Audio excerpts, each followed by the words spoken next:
បងប្អូនដែលចូលចិត្តញ៉ាំកាទៀវឬក៏បាញ់កាញ់តែចង់ធ្វើស៊ុបខ្លួនឯងងាយៗលឿនៗ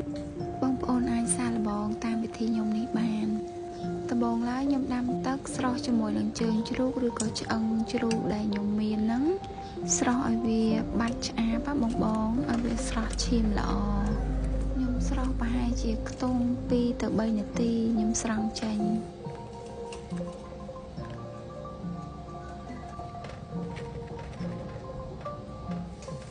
ចំណែកគ្រឿងក្រើដែលធ្វើឲ្យទឹកស៊ុបយើងកាន់តែឈ្ងុយនោះគឺខ្ញុំបានកាត់ជាមួយនឹងខ្ទឹមបារាំងខ្ទឹមស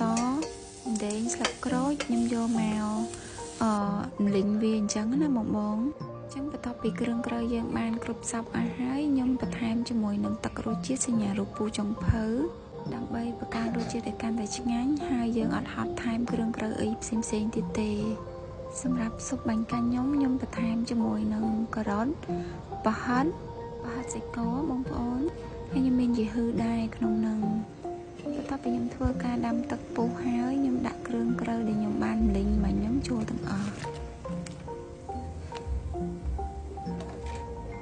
ហើយខ្ញុំដាក់ទឹករសជាតិសញ្ញារូបពូចុងភៅចូល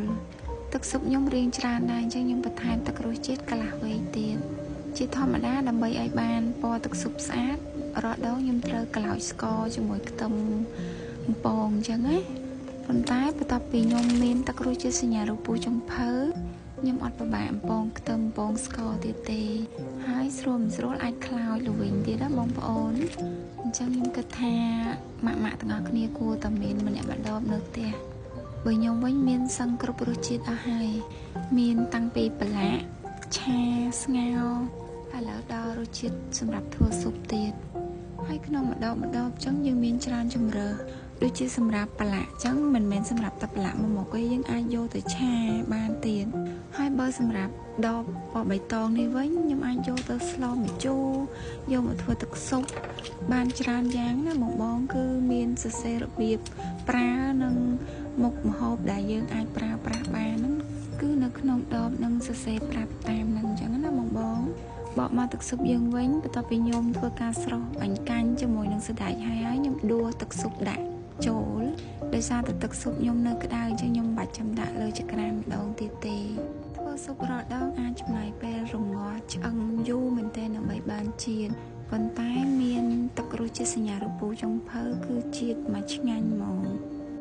គ្រាន់តែបងប្អូនរងាស់ឆ្អឹងឬក៏សាច់យើងឲ្យផុយហ្នឹងគឺអូខេហើយអញ្ចឹងបងកុំភ្លេចគាំទ្រផលិតផលខ្មែរទាំងអស់គ្នាណា